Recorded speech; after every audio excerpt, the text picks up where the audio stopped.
Thank you so much for joining us today. It's very bright. You can't really see faces so well, but we move. We are going to have time at the end of the session for questions from the audience. But I know you both travelled today, and travel in and of itself, particularly by plane, we know it to be inflammatory. So as someone who travels a lot at work and with a little baby now as well, it's something I really think about a lot. So what can we be doing to mitigate that? Yeah, flying is crazy bad for us, and everybody knows that there's so much radiation, there's no hydration, there's immobility, sitting on these chairs. There's so much we can do to prepare, and especially on long flights, I think it's important that you hydrate even before the flight, that you get a few good night's sleeps and don't have heavy meals. On a plane, I don't eat at all, and really try to only drink water. I have separate, little exercises that I'm doing in between to get the blood flow going, because it's also dangerous. Some people really get thrombosis. It's important that you really move around. And skincare, I do skincare on the plane. I wash my face multiple times and reapply my skincare. And on a long-haul night flight, I put my face mask on and a night cream to really lock the hydration in and make sure nothing can break through and water can't leave my skin. But it's a tough one, and we should actually try to not fly that much if possible. That tends to be the top of the list, is just to reorganize my time. But it's not always possible, is it, Kayla? So how are you protecting yourself? What's your routine like in this situation? Yeah, I do a lot in all aspects of life, so I certainly prepare. I think what you eat or don't eat on the plane is a big contributor to how you'll feel when you get off. So I'm always first trying to switch into eating on the time zone that I'm in, so that will really help with jet lag. But also I pack all my own food. I've never had a plane meal because I've honestly asked about it, and I'm like, are these real eggs? And they're like, let me get the package. I'm like, yeah, no. So on a shelf. Okay. Yeah, so the food, the microplastics and the packaging, then they're feeding them.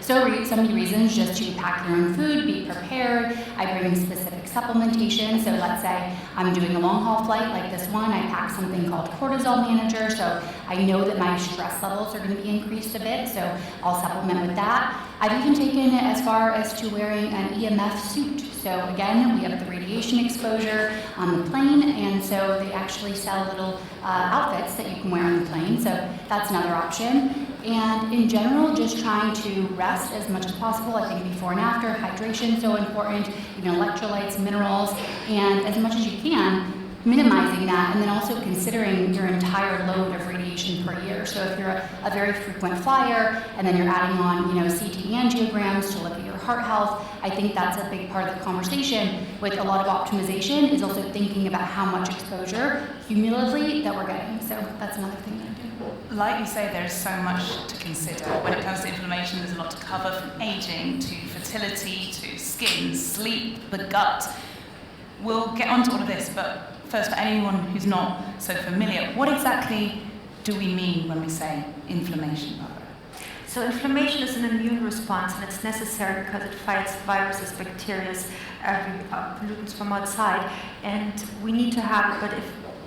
But if inflammation goes out of control in high levels and chronic, then it can result in chronic diseases, autoimmune diseases, aging, and cancer even. So inflammation is something we have to get under control.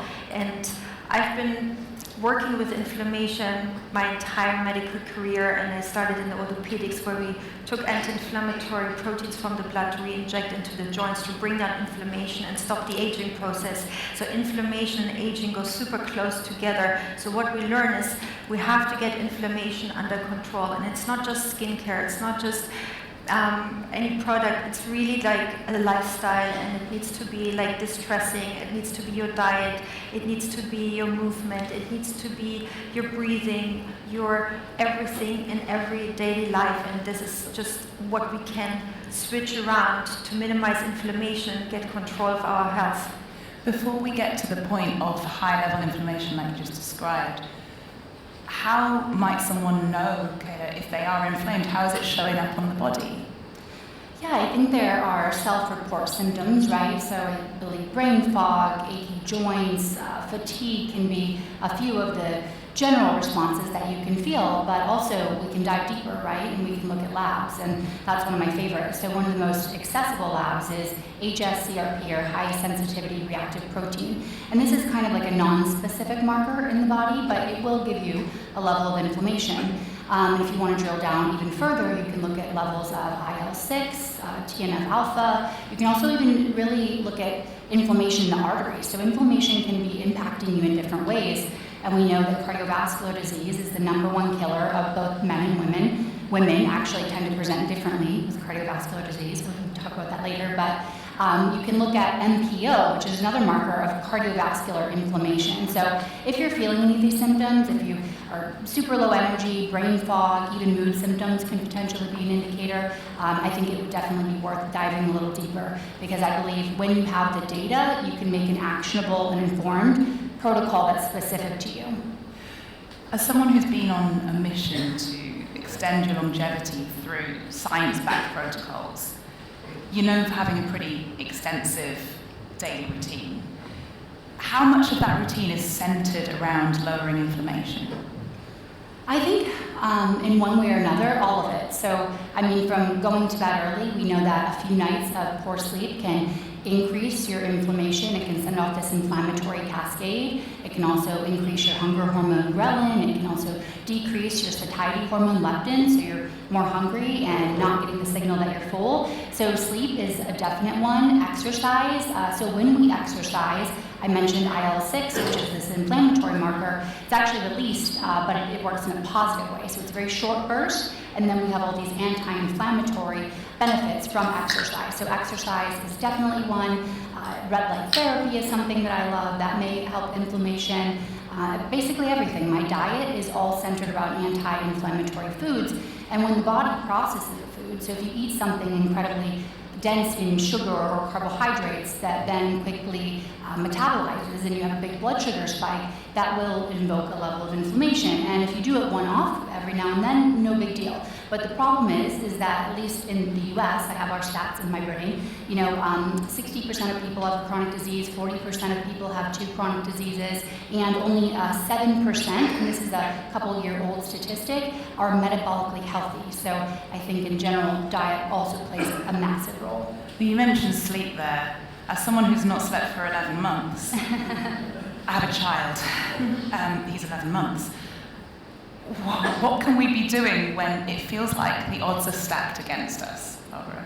Yeah, this is hard because you scare people with saying what happens when you don't sleep enough. Sleep is one of the most important things when it comes to minimizing inflammation. As soon as we lack an hour's sleep, our immune system goes down, our inflammation level goes up, and that's just not what we want. In the sleep time, we regenerated, our growth hormones are active. We need to have this regenerative time overnight, and we can help in so many ways. For example, in my bedroom, it's dark.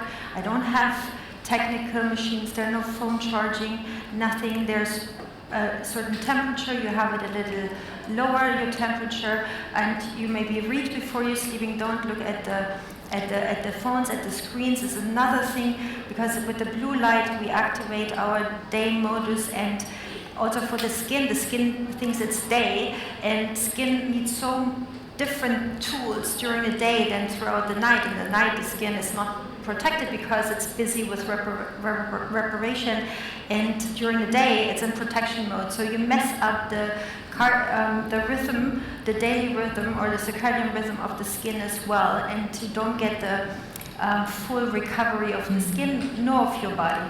And is this why we need, or it would be best to use different products at night to in the day on our skin, because it has different needs? It's a good point, because when I started I was like, I just need that cream, that's great, it makes my skin so nice. But further on we did like a whole night protocol, because our night cream, for example, is so fantastic because it has an ingredient called polyglutamic acid, which is 4 times more hydrating than hyaluronic acid, but it only sits on top. And what happens in the night, the skin becomes more permeable and something happens called transepidermal water loss. And that makes our skin dry, we age, and that's not what we want to have. So we put the night cream on and it locks the hydration and makes sure that your skin barrier is not permeable. So you wake up with really beautiful, hydrated, baby soft skin.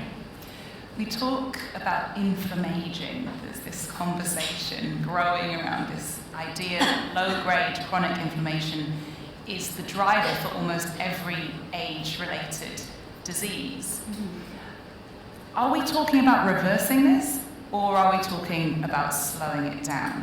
Where do we stand on that conversation, Kayla? Yeah, so when you're in your younger years, 30s, even 40s, I think inflammation can certainly be reversed almost completely. So the HSCRP marker that I look at, under 0.5, I would say is good, but I have mine around 0.2, so it's very, very low. Diet, exercise, lifestyle, all of these practices can say stress reduction, that's a huge one. Eliminating toxic people that are constantly causing you too much stress. All of these things contribute to reducing your chronic inflammation. Now, when we get into maybe 60s, 70s, there does become some senescent cell accumulation. So this is part of aging, and the inflammaging is a little bit more difficult to completely reverse. We also have some immunosenescence. So these are all hallmarks of aging. There were 9, we're up to 14 hallmarks of aging, and so there's still a lot that we can do with lifestyle interventions, even maybe some supplementation that we could discuss. But yes, it's reversible for most of your life. It gets slightly difficult a little bit later, but you can certainly still have a huge edge on it. Well, Barbara is the queen of anti-aging. I don't know about that. I'm trying. Well, what are some of the practices that you've adopted, and what's your advice? I just learned I cracked my genes. Just yesterday I went to this beautiful clinic here in London called Reborn, and they checked my genes and they said, your metabolic and your epigenetic is so amazing. I haven't seen anything like this, and you cracked your genes. You should be having diabetes too, and you should be obese, and you should be, I don't know, having lung cancer by now. But I think, what I want to say is, like, if you have an anti-inflammatory lifestyle, and I started with healthy eating when I was 16 years old. I was always doing sports, and I really slowed into really healthy living, and I became so interested in everything anti-inflammation, because if you look at all the longevity treatments, it all comes down to one thing: lowering inflammation. It's the biggest thing what we can do to minimize sickness and staying healthy as possible and protect your system. And so my practice it's been always the same. I sleep. I really take my time, and I do sleep. I don't watch TV at night. I go to bed with my daughter when I'm at home. It's different when you travel, obviously, but I sleep. I have a super healthy diet, anti-inflammatory diet. I just finished a book about this. I'll bring that out. It's very, very interesting, actually. I do red light, I do breathing techniques, I do PMF, oxygen, I have a hydrogen bubble bath, I do my sport, my movement. I have a trainer who does movement patterns with me, because you guys are all so young, but I'm a little older, and you need to really do sprints. When did you do your last sprint? You don't remember really, no? I am good. Oh, we can go with it. You're good. But if you think about it, when did you do your last sprint? We don't do this anymore. Do you jump over a fence? When did you do your split squat? Activate all your muscles, all your fascias, all your joints. It's so important to work against aging, or to stay liquid and healthy and moving. Weight training is so important. We lose so much muscle mass, when we age. Take your proteins and really be on top of this, because this protects your bones, your joints, all your organs. It's going to be a life changer.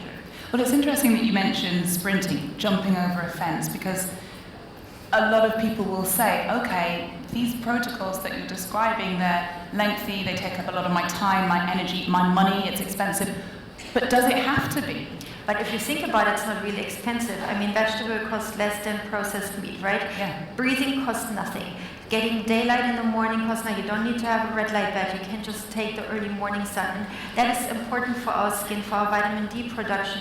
Every tissue has receptors for vitamin D. It's important. You know, when daylight hits the skin, it releases nitric oxide, which is so important for our heart health, you know, for our blood flow. There's so many benefits that don't cost anything. You can do earthing, go barefoot on the grass, lie down, watch the clouds. Costs nothing. In the end, it's not more expensive. No, jumping over a fence costs nothing. Yeah. Take a cold shower. You don't have a cold bed. You don't need to have a cold bed. I go in cold rivers. I moved into the nature. I just hug trees. I go hiking. I jump in the river. I just go swimming in a lake. I walk barefoot. I just, you know, really enjoy nature and what it gives to us, because in nature lies so much healing and so much bringing inflammation down. And it really brings it back to the fact that well-being is so holistic, because this is good for our body, of course, but it's also great for our mind. Kayla, with modern tech like wearables, for example, that can track every aspect of our routine, do you think that the obsession over metrics is doing more harm than good, or is it working for you? I think it depends on who you are, right? I mean, I can certainly understand, and very early into my protocol, I mean, I've been doing this, you know, for over a decade, been publishing online for many years. I used to get a little bit more anxiety about metrics, right? I think now I've just desensitized myself, so I'm just like, oh. For me, actually, I always believe if there's a will, there's a way, so I get very excited by data, even if it's not perfect that round, because now I know early. I mean, diabetes doesn't start when you get diagnosed with type 2 diabetes. You can see your insulin rising 5-10 years before. You don't have a heart attack the day that you have a heart attack, right? That's developing years and years and years before. So if you can get that autoimmunity, I could go on and on and on. They all develop over such long periods of time for the most part. So I love the ability to see where I'm trending and then make interventions. And I have been able to make interventions, which has been great. So I love the data, but if you're a person that feels like by looking at your wearable, it's giving you a worse sleep at night, this is a real thing, then of course I think you should ditch it. But I am so excited to live in a time where we have access to this information. Think about even a few years ago, or even today in our standard medical system. You might go to, and of course I love all doctors and know they want to do the best, but the time frames are so short that, you know, you have a question, you might not get an answer. But if you come in with your own data, you know, here my heart rate has been elevated, my HRV is down, I have these 3 lab tests that I grab, you know, you're going to likely get more information. And I think this gives us the radical ability to change our health now and age very differently than other generations. It's so often quite hard to hear from a loved one, for example, who is going to the doctors or the hospital and saying, okay, the hip specialist says this, the back specialist says this, the heart specialist says this, and I'm thinking there's clearly an overall issue here with the organism, clearly inflamed, and I would love us to be able to take a holistic view of your body, but no one seems to be doing that, so you maybe have to do that yourself. You did mention earlier about the difference perhaps between the way men and women age. Can you talk a little bit more about that? Oh boy, let's get ready. Time to dig in. So many things. I mean, ovarian aging, this has been my newest obsession. So the ovaries age at almost double the speed of every other organ, and it's 2026 and we barely know why. We have a few hallmarks of ovarian aging, right? Inflammation is actually one of them, mitochondrial dysfunction. So definitely really focusing on ovarian health, I think, is a huge one. And then next, there's so many nuances. 2/3 of Alzheimer's diagnoses are women, 80% of autoimmune conditions. The time that a woman waits in the hospital in the ER for a heart attack, if they're having a heart attack, to actually be seen is far longer than a man. It's often not caught because, again, men develop these like very big plaques. They're very easy to see on scans, but women tend to, not always, develop more microvascular disease, so it's much harder to spot. Hormones. I mean, when was the last time that you went to your OBGYN or doctor and they told you when to look at estrogen or when to look at progesterone or what data to look at LH versus FSH? I mean, every time I would go to a standard doctor, that entire panel was almost tossed out because they're like, oh, well, we don't know what stage of your cycle you were in, so we're just gonna not account for that. But understanding your cycle, if you're ovulating, if you have estrogen dominance, what is the state of your gut, right? Women have this very unique feature called an estrobolome. So this is a collection of bacteria in the gut that can actually recycle estrogen. So we're rarely ever, if ever, talking about that. So, I mean, I could go on all day about, the lack and the disparity between men and women, but I think we're seeing more progress in this. Going back to the ovaries real quick, so when we lose total function of the ovaries, risk of all-cause mortality increases, the risk of dementia, the risk of Alzheimer's. So I think that if we focused on how can we extend the longevity of ovarian health or properly support women, in the United States, the percentage of women on hormone replacement therapy after this very catastrophic study called the Women's Health Initiative, it was about 20 years ago, dropped down to only about 1 to 3% of women. And we now are having newer studies coming out, and I'm not saying that it's best for everyone, you have to find a great provider to work with you on this, but we're now seeing that there's so many benefits. Protection of the heart, the bones. Women's bone density peaks at about 22. We don't get a measurement until about 65, If we look earlier, we can spot so many things. Well, speaking of earlier, Barbara, when you were talking about taking that control, you said right from when you were 16. So is this something we should be looking at as children or in our children? Like at the hormones or? Inflammation and the ways we can protect ourselves. I mean, look at the next generation. I have a daughter who's 11. She really refuses to have anything to do with plastic. She eats what she eats, super healthy. She only drinks water. They're so educated. Of course they are into their skincare, but she really understands ingredients. And okay, she's my daughter and she only uses Sturm, but obviously she's interested. And then you have to juggle, do I let her use a fragrance now? We know fragrance really cause endocrine disruption and early puberty for kids. So we have to really pick your battles, but they're so educated, they're so smart, they're so into how can I help the planet. And I got my kid even into Pali now to help to cleaning up beaches and oceans. So they're really on it, and I love that about this. They will be much healthier than us or our parents. Like we are already on the right track, but they're really, really good.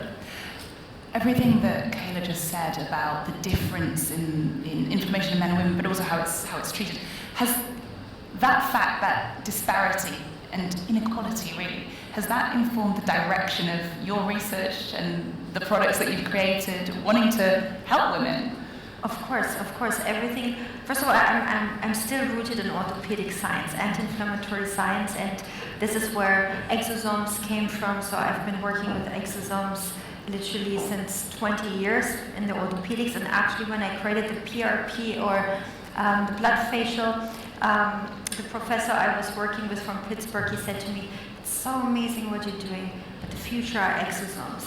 And at the time we could create exosomes out of your own blood, but we couldn't really figure out how to bring it into a mass product. Now we do know, and so we brought it into skincare, which is amazing. So obviously, I bring the science that I learned throughout my career and talking to scientists like Kayla and Gary and all my friends. So there's so much coming. We did the peptide serum where we put so many amazing peptides in that really restore collagen and elastin in your skin. And it's a personal trainer for your collagen, which before was very hard to maintain because collagen is a huge molecule. How do you get it into your skin? How do you ingest it? It's very hard to really get this done. So with peptides, we have so many options and opportunities to really help with catalyzing beautiful reactions within the system, which in the skin.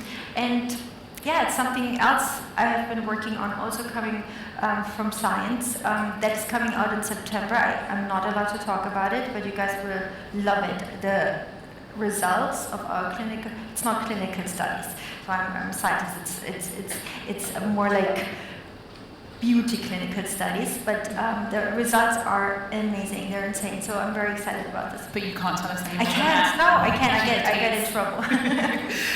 we touched on how inflammation impacts the ovaries, and as a result, surely female fertility. PCOS has recently been renamed PMOS, so from polycystic ovary syndrome to polyendocrine metabolic ovarian syndrome. Since inflammation, Kayla, has such a direct impact on metabolic health, what are some of the key lifestyle changes that people with PMOS should be considering? Well, first of all, thank goodness that we finally renamed a condition that was more appropriate. I mean, that took forever. But yes, to your point, it's primarily metabolic.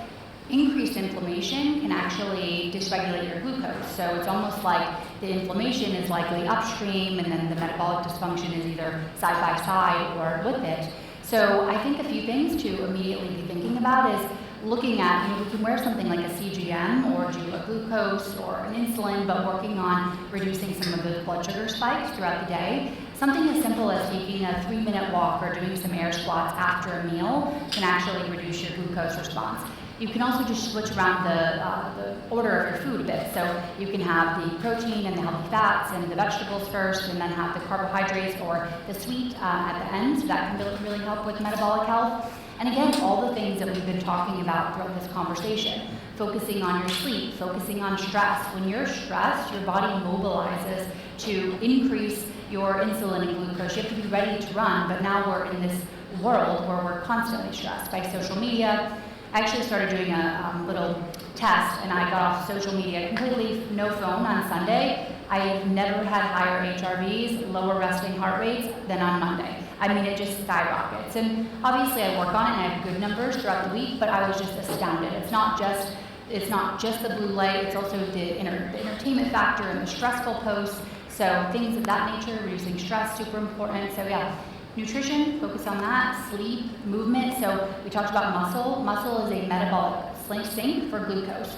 Less muscle, more circulating glucose. If you build muscle, that muscle will actually absorb the glucose and you'll have better metabolic health. So, I ran a clinic for many years, a longevity clinic, that I started in about 2018. And I saw this all the time. I'm not saying it can happen with every woman, but many women were able to get rid of the symptoms of this condition, which I think that really puts the power back into our hands. So there are things that we can work on. But we keep talking about nutrition. We must talk about the gut, of course. Yes. The gut is increasingly described as the control center of systemic inflammation. Yeah. So how much of what we see on the skin in hormonal health actually starts in the gut? Okay. I truly believe the gut is the foundation of health, and I've had really interesting N-of-1 nonetheless, but experiences with having incredible gut health and seeing if I had symptoms or not. But first, there's a gut-skin connection. So it's directly connected. Many times rashes or different sorts of breakouts often are linked to the gut, whether that's gut dysbiosis, meaning an imbalance of good and bad bacteria, or leaky gut, which can actually allow food particles and other things in the gut to seep out. So when that happens, we tend to have chronic immune activation, right? Because there's things being dumped into the bloodstream that shouldn't be there, like polysaccharides, all of these different materials. So gut and skin, huge connection. When I've had, different experiences with my gut, I've seen more skin, let's say flare-ups versus when I don't. And also, gut and hormones, super important. Gut and the brain. We know that the gut is the second brain, so focusing on gut health for that. So I think one of the most valuable tests, because the gut can be really complicated. If someone's just saying, take this probiotic and it's going to fix all your gut problems, I don't believe that for even a second. And I've seen thousands of gut tests at this point. It's very complicated. It's like, is there viruses, parasites? Is it leaky gut? Is there inflammation? What do these markers look like? So I think that the best approach to addressing gut health is to find an amazing practitioner that has experience with gut optimization, and then just start digging deep, because it really is connected to everything. And each of our microbiomes is going to be different to begin with. Yeah, absolutely. And our microbiomes also change day to day, But we want to look for trends. So instead of taking the one test as like the holy grail, we're going to look at trends. Is the inflammation increasing or is it decreasing? What do the keystone species look like? Do we have enough, short-chain fatty acids? These are all short-chain fatty acids, and butyrate helps to decrease inflammation in the gut. So with the diets that we're having, the processed foods, the super high sugar, all of the fillers and preservatives, it really takes a toll on the gut lining and the makeup of the gut bacteria. So I love the gut. We all love the gut here. Well, Dr. Barbara, your skincare philosophy is so deeply rooted in diet. What is your dietary advice for inflammation? I think what you can leave out from your diet should be processed meat, processed food in general, sugars and fried food. That should be not on your meal plan. And everything from high fiber, low glycemic index foods like whole grain, lentils, beans for proteins, proper fish, not the farmed salmon, more like the wild fish if you can find it, but like a really good, colorful palette of vegetable. Dark green leafy vegetables are great for minerals and antioxidants. I mean, there's so much that we can eat that is anti-inflammatory, and Harvard gave a study that showed that, for example, olives are highly anti-inflammatory, berries, oranges, green leafy vegetable, walnuts, almonds, salmon if it's white. So there are like guidances, and you know, curcumin or ginger, highly anti-inflammatory. You can make your shots in the morning. There's so much we can bring to our diet that makes our life and our health so much better through our diet. And you talk a lot about a balanced diet.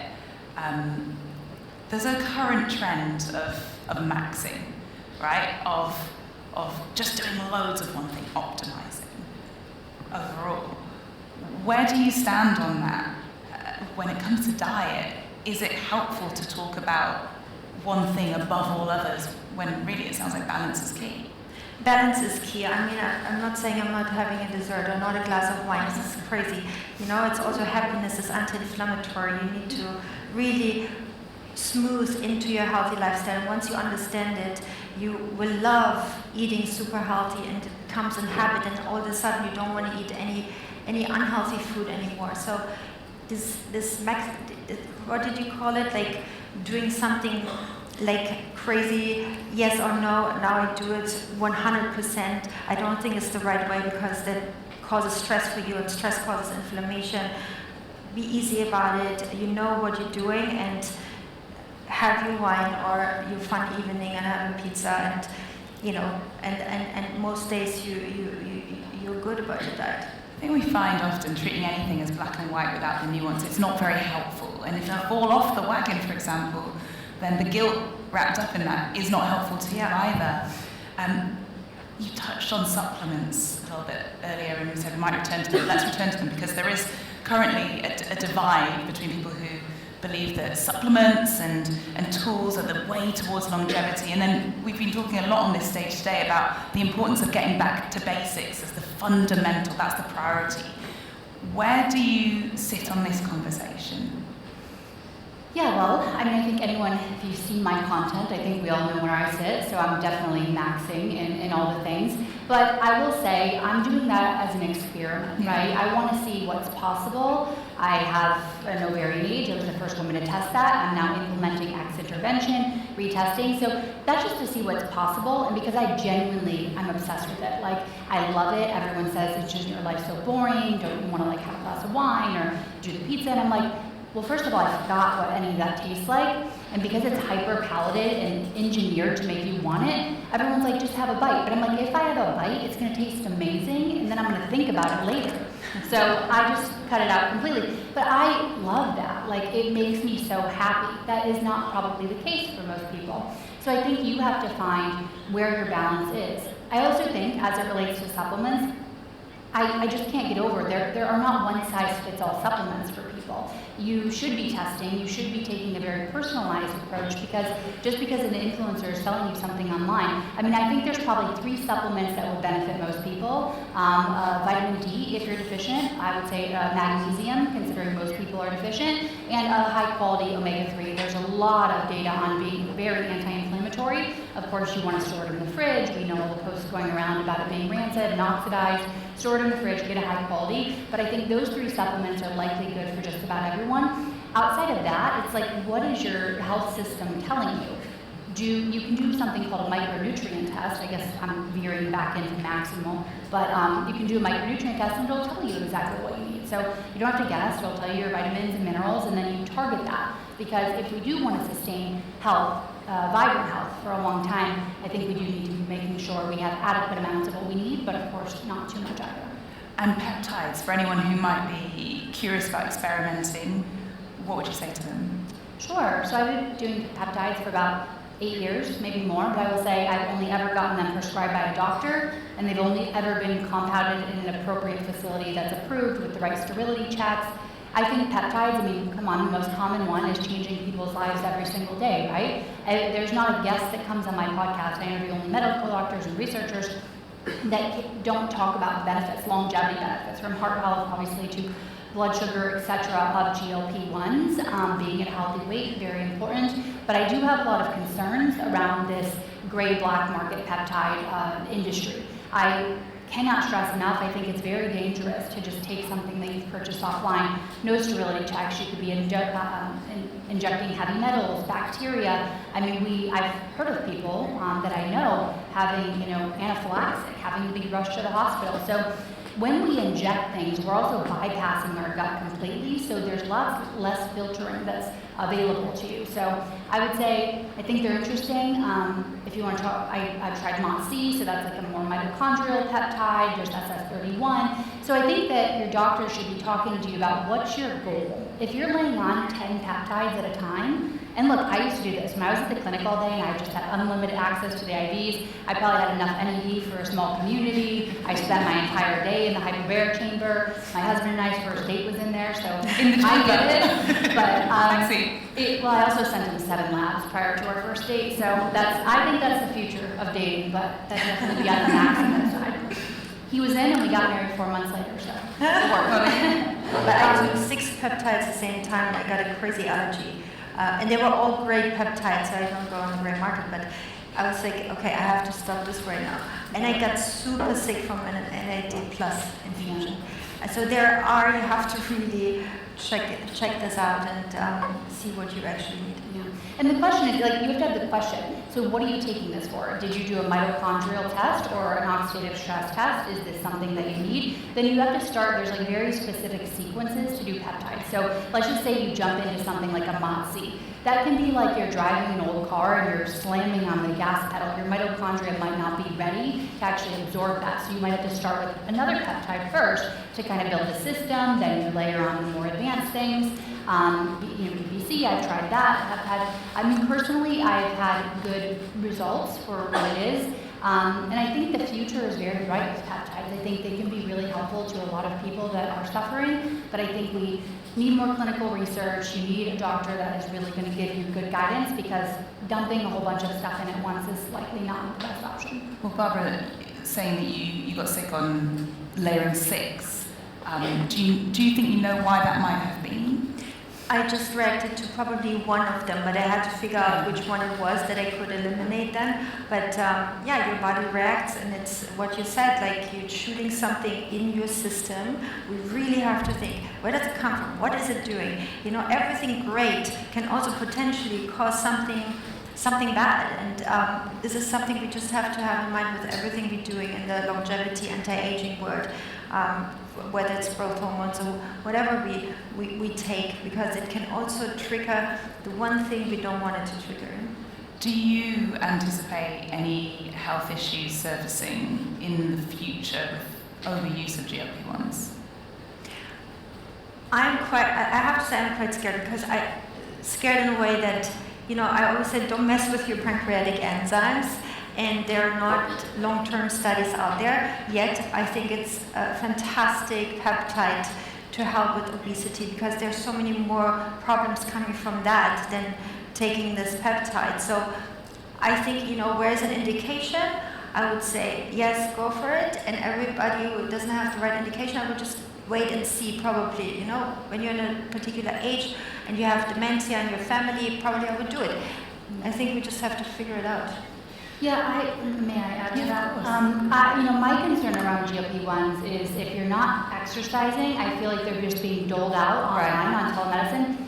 You have to exercise. You have to have your bone density in consideration, because if you lose a lot of weight, amazing. If you lose a lot of weight and you lose a lot of muscle, which we have scientific support, then that's not so great. So really just hitting the gym, measuring your muscle mass before you start, measuring. At the clinic I used to run, we would make everyone do a body composition scan every time that they came in to ensure they weren't losing too much muscle, to ensure that their bone health was okay. So I think it could lead to a bit of an epidemic of being under-muscled, but if... And then the bone density of low estrogen, that together, there's like a lot of problems coming with bone, how do you say that?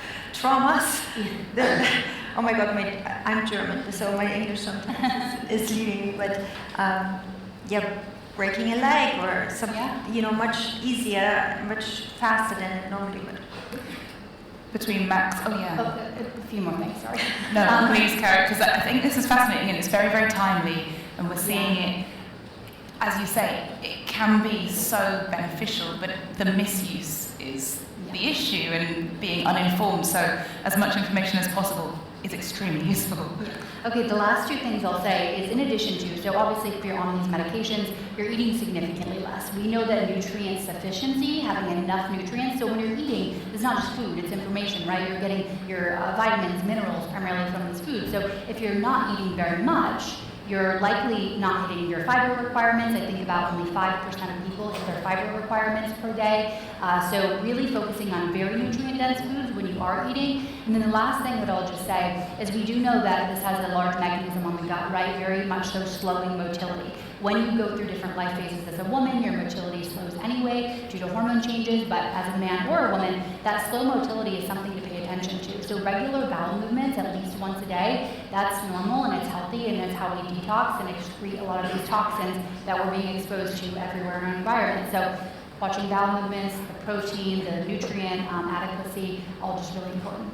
And then the mental health, because once you lose weight, you get addicted to losing weight. It's another problem that can happen.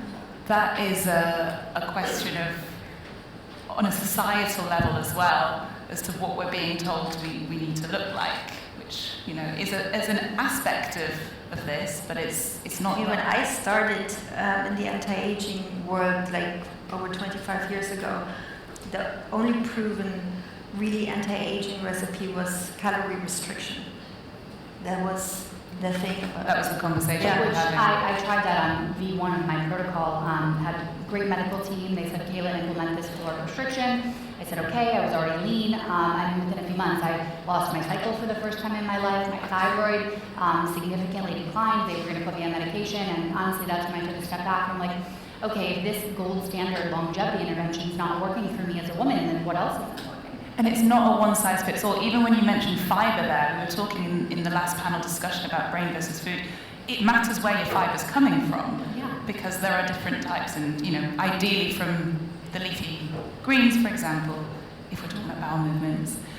Since we've touched on maxing and peptides and a lot of these current trends, I do want to ask about red light therapy, which I know works for so many people. It's having a significant moment in skincare. What is your clinical take on this trend? I love red light so much. It's in all our spas, the Sturm spas. It's so great to minimize inflammation, for wound healing, for infrared. I have a red light bed at home where I can adjust the wavelengths and infrared to detoxify, to really repair and rejuvenate. And red light is something that we all should practice, and there are great panels you can get, or mats. I have different forms that I can travel with. This is something that everybody should practice, and it kind of not replaces, but it also, for daylight, because depending where you live and where you work, we don't get enough daylight, and we don't get enough of the nutrients that comes from daylight. I think red light is a great addition to your longevity practice. I absolutely love our red light bed.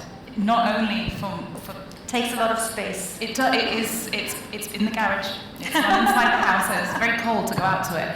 But it's good for my mind. It makes me feel better. Calms me in 2 seconds. Also the PMF mud, by the way.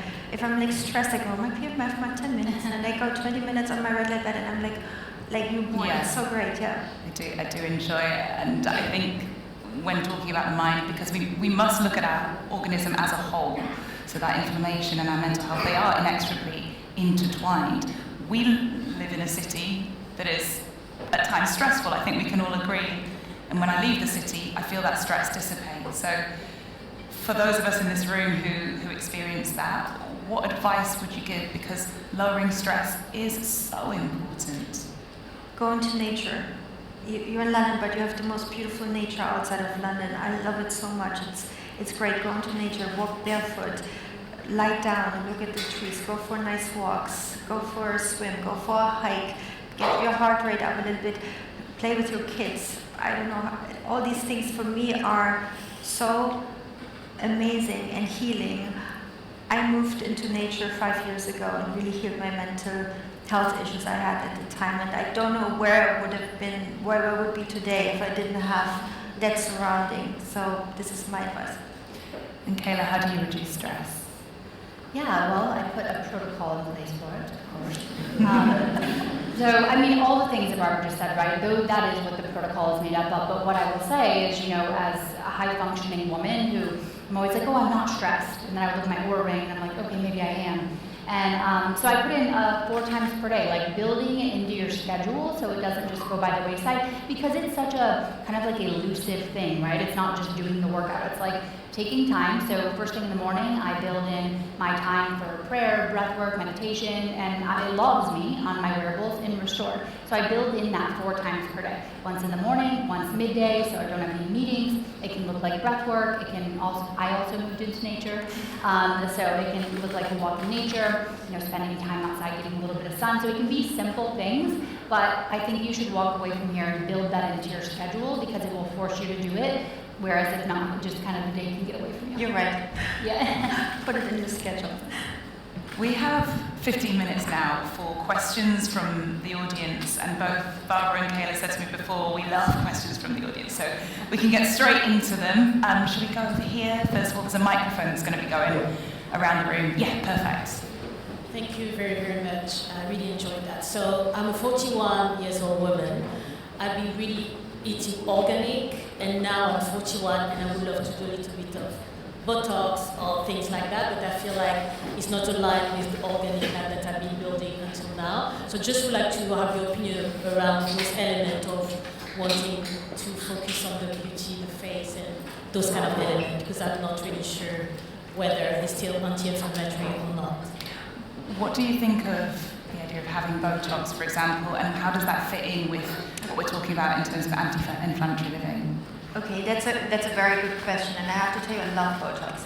And I've been using Botox ever since I'm 30, and that was too young, I have to say, because I really did it because I would administer it to my patients, and if you become your own guinea pig, so you try everything. I would wait as much as you can with starting Botox, because it also atrophies your muscles, and then your skin becomes even more atrophied and wrinkly. So wait as long as you can, but I think Botox is a great tool to really enhance your structures, help to lift your face, help to minimize grinding, help to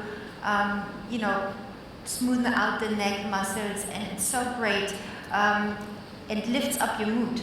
If you're having these wrinkles and you look like this, people think you're depressed or angry, and no, I'm not angry, but you look like it. And if you look in the mirror, for me it's always like the look in the mirror. And when I started skincare, I only wanted to have women or men or everybody having the confidence when they look in the mirror. For me, it is like, if I look in the mirror and I like myself, then I feel happy, I feel satisfied, I feel confident, and this is how I see it with Botox. If it gives something to you that enhances your mood and helps you to just be happier when you look in the mirror. And it's such an easy treatment. I think the side effects are minimal to what the benefits are. I think it's a great tool to give like a quick shush. Kayla, where do you stand on Botox, and what happens further down the line?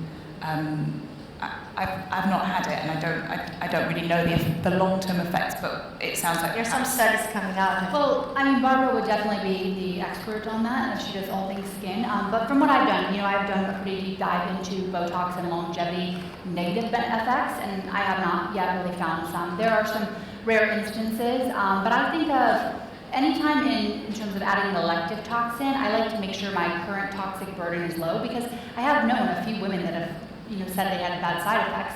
I do Botox. What would that be? I treated thousands of patients. Yeah, I've never seen one. Well, I went on the podcast and she said that she just had this whole systemic response to the Botox. But where I was going with that is, everybody, health is a cup, right? We all have different size cups. Some people detox better than others. Some people have different gene variations. That decides your cup size. And maybe that was the one thing that tipped over her cup, right? Maybe her cup was full with a bunch of other environmental toxins, microplastics, parabens, phthalates, who knows? But from what I've seen in the literature for longevity, I have not been able to find anything that says it is negative. And it's also been in use for a very long time. So I think we would have that data. Yeah. But very personal choice, right? But it's also an interesting general conversation is if we're making our inside so healthy and better, and let's say we are all going to live to 150, well, like how are we going to address the outside as well? So I'm exploring thank you so much on behalf of everyone for creating PRP, first of all.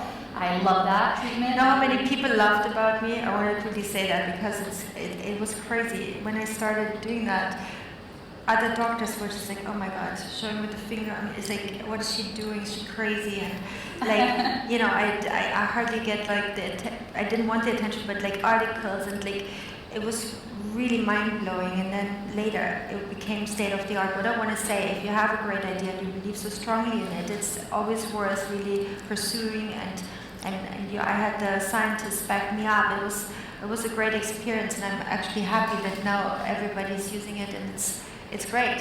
Sometimes the best ideas, they sound pretty crazy to begin with, and then look where they go. Thank you for that question. It's brilliant. I think it was down here. Thank you. Thank you. I have a particular curiosity of what peptides are going to do with gene expression, and I know like all these practices have an impact in gene expression. So obviously, we have a new generation. Is there? Because obviously there's things with receptors in the brain with peptides and consequences in the gut and the heart. Is there any data with gene expression for if that's going to affect kids in the future? Do you want me to answer that? Yeah, I didn't see it. Yeah, there's nothing that I've been made aware of that it's impacting genes. I mean, so we have epigenetics, right, which is how our genes are expressed. So, I mean, because it's a signaling molecule, there are these chains of amino acids, there's nothing that I've seen, but also we have to be honest that the literature that we have on peptides outside of GLP-1s is very, very minimal. So we haven't been looking at too many things. I mean, obviously, I hope that changes in the future. But yeah, I mean, you're right. I always weigh everything, risk, reward, Another question over here, with a nice little wave as well. Thank you for the wave. Thank you both to you, Barbara and Kayla. Very, very interesting. So my question is, so as you know, a lot of women suffer from inflammation, and I would say the two main areas is Hashimoto's and endometriosis that you get from a lot of inflammation in your body. Is there any protocols, Kayla, that you have tried that helps to lower Hashimoto's and endometriosis? And I obviously listen to you all the practices and living in the woods and nature. It's all great, but we are all working women, and we want maybe a little bit of advice or any clinics, any doctors in London, ideally, that you kind of came across that can help with that? Yeah, well, they're two very different conditions, right? So Hashimoto's thyroiditis, autoimmunity, and yes, many times I've seen many women reverse these TPO antibodies. So if you're not already getting a TPO antibody in your blood work, I would highly recommend adding one. So it can show if your body is mounting an immune response against your thyroid. So a few things that have seemed to work well for some women. Gluten can be a trigger, dairy can be a trigger for this. Insufficient nutrients like selenium and even levels of iodine, you want them in like a very Goldilocks area. The gut health, so leaky gut is now being recognized as one of the 3 things that you have to have in order to develop an autoimmune condition. So usually something like IBS diagnosis, which is honestly like a kind of throwaway diagnosis that we don't know what this is wrong with your gut, but we're going to give you that. So IBS also predates autoimmunity by about anywhere from 5 to 10 years. So working on the gut health, digging deep, making sure you don't have any leaky gut, good balance. The nutrient sufficiency can be really helpful. There are prescriptions called low-dose naltrexone that can be good. Of course, it has to be prescribed by a doctor. You have to be the right fit, but a lot of times in the clinic, that our providers would prescribe that, and it was helpful. And then the thing that I did that I found really interesting, so I was living in Los Angeles during the LA fires, and I went from having 0 toxins in the high range at my total toxic burden to having over 35. For the first time in my life, my TPO antibodies creeped up. They were non-detectable. they went to 18, they went to 20, and I did a plasmapheresis session and therapeutic plasma exchange. They take all your plasmas, then they replace it with albumin. I think here you might have in-use pheresis, which can target what proteins or antibodies or particles that you want to take out. But anyways, I did that and it brought them back down to 0. Of course, very N of 1, but that entire, I think, bucket could be helpful. As it relates to endometriosis, very different condition, but it is an inflammatory condition in nature where this endometrial tissue can grow all over. I mean, it can even grow in the lungs and the eyes, etc. I mean, I think we are moving forward with progress. I just did a great interview with a doctor who not only is an expert in endometriosis, but she also has endometriosis and PMDD herself. So it's like 2 podcasts ago. It was an amazing episode. But anti-inflammatory diet seems to help some, but still we're just so early. I'm very excited at the diagnostic criteria. So, I mean, women on average to get diagnosed with endometriosis, it can take 10, 15, 20 years to get this diagnosis because often they're being dismissed, they're not getting the right scans. And before, you actually had a surgery to even be able to diagnose this. They had to go in and see the endometrial tissue. Now, they have added a few new diagnostics like the ultrasound and AMH to potentially be able to diagnose this, I believe AMH. So excited that we're making progress on that, but for now, unfortunately, and I promise I'm like digging so hard to try to find all the best experts to bring to my podcast to get more answers on endometriosis, but we unfortunately don't seem to have too many right now. There were a couple new studies though that I just remembered, potentially with microbiome mix of different bacteria where women with endometriosis had more bacterial levels of a certain strain, but I can't recall the exact one. I'll try to find the paper and post it on my story. So I hope that helps. Just to pick up on something that you said there, Kayla, about the toxins that were in the air following the LA fires. We've talked about the stress of being in a big city, for example, but the air quality specifically must be having an impact on our skin, Barbara. Does that mean that we should adjust our skincare depending on whether we're in the countryside or the city?